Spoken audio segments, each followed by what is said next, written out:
বিসমিল্লাহির রহমানির রহিম। যে যেখান থেকে আমাদের ভিডিও দেখছেন বা দেখবেন সবাইকে জানাই টাইম বাংলা নিউজের পক্ষ থেকে আন্তরিক শুভেচ্ছা অভিনন্দন।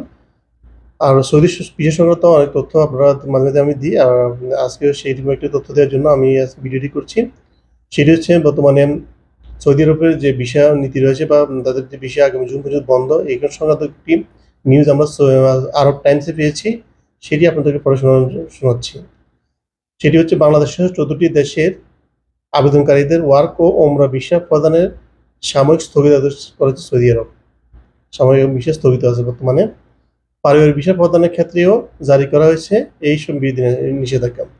মানে যারা জিয়ারা ভিসা তাদের ক্ষেত্রেও একইভাবে ওয়ার্ক পারমিট, ওমরা, জিয়ারা সবগুলো এখন বর্তমান ভিসা স্থগিত আছে, যেটা 30শে জুন পর্যন্ত, এই মাসের শেষ পর্যন্ত। গত 31শে মে থেকে কার্যকর হওয়া এই আদেশে বলবৎ থাকবে 30 জুন পর্যন্ত। বাংলাদেশ ব্যতীত স্থগিত দেশের পড়া বাকি 13টি দেশ হলো পাকিস্তান, ভারত, মিশর, Indonesia, Iraq, Nigeria, Jordan, Algeria, Sudan, Ethiopia, Tunisia, Yemen, Morocco. সেই সঙ্গে পারিবারিক ভিসা প্রদানের ক্ষেত্রেও বিধি নিষেধ জারি করা হয়েছে। ওয়ার্ক ভিসার মতো এইসব দেশেও 14টি দেশের উপর 30 জুন পর্যন্ত কার্যকর থাকবে। সৌদি আরব মানব সম্পদ ও সামাজিক উন্নয়ন বিষয়ক মন্ত্রণালয়ের সিদ্ধান্ত অনুযায়ী দেওয়া হয়েছে এই স্থগিতাদেশ। মন্ত্রণালয়ের কর্মকর্তারা জানিয়েছেন, 30 জুন পর্যন্ত নতুন কোনো ওয়ার্ক ভিসা, ওমরা ভিসা প্রদান করা হবে না। এমনকি 31 মের আগে যারা ভিসা পেয়েছেন এবং এখনও সৌদি আসেননি, স্থগিতাদেশ কার্যকর থাকাকালীন সময়ে সৌদি প্রবেশের ক্ষেত্রে তারা এই বাধার সম্মুখীন হতে পারেন। মূলত হজযাত্রীদের আগমন ও হজ শেষে তাদের সৌদি থেকে বিদায় নেওয়ার সময় নির্বিঘ্ন ও জামিনমুক্ত রাখতে এই আদেশ দেওয়া হয়েছে বলে জানিয়েছে সৌদি মন্ত্রণালয়। গত 4 জুন থেকে শুরু হয়েছে চলতি বছরের হজ যাত্রা, শেষ হবে 7 জুন পর্যন্ত। শেষ হয়েছে 7 জুন। হাজিদের বড় একটি অংশ জুনের শেষ নাগাদ সৌদি থেকে বিদায় নেবে।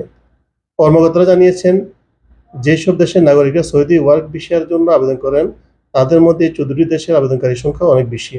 প্রসঙ্গত, এর আগে ফেব্রুয়ারি মাসে বাংলাদেশের 14টি দেশের ভিসা নীতি বদলে নিয়েছে সৌদি সরকার।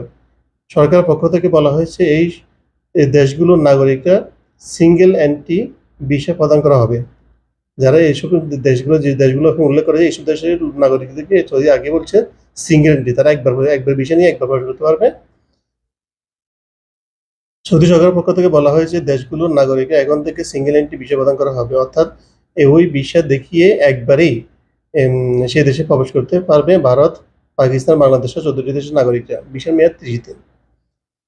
অভিযোগ, এতে 14টি দেশের কিছু নাগরিকরা সৌদি ভিসা মাল্টিপল এন্ট্রি নিয়ে হজের সময় নাম অন্তর্ভুক্ত না করেই মক্কাতে চলে যেতেন। এর ফলে মক্কা প্রচুর ভিড় হতো। যারা সৌদি মন্ত্রণালয় মনে করতেছেন সেটি হচ্ছে যে তারা বারবার মাল্টিপল বিষয় নিয়ে হজ বিষয় না এসেও তারা চলে যেত মক্কায় যেখানে ভিড় করতো, সেখানে যারা যারা বিভিন্ন দেশ থেকে হাজির আসতেন তাদেরকে ডিস্টার্ব মতো হতো, প্রচণ্ড ভিড় হতো। এই জন্য সৌদি সরকার এবছর অনেক নীতি পরিবর্তন করেছেন, বিষয় নীতির ক্ষেত্রেও অনেকগুলো পরিবর্তন নিয়ে এসছেন। হয়তো আমরা এই মাসের শেষে আরও কিছু তাদের নতুন নির্দেশনা দেখতে পারবো। যদি কোনো আপডেট পাই সেটা আপনাদের জানাবো ইনশাল্লাহ। এখন বর্তমানে এই মাসে ভিসা বন্ধ আছে, আপনারা কারোর সাথে লেনদেন করবেন না, কারোর সাথে লেনদেন করে প্রতারিত হবেন না। ধন্যবাদ সবাইকে। সালাম আলাইকুম। এরকম ভিডিও আরও দেখতে আমাদের সাথে থাকুন, নিউজের চ্যানেলকে সাবস্ক্রাইব করুন। ধন্যবাদ সবাইকে। আসসালামু আলাইকুম।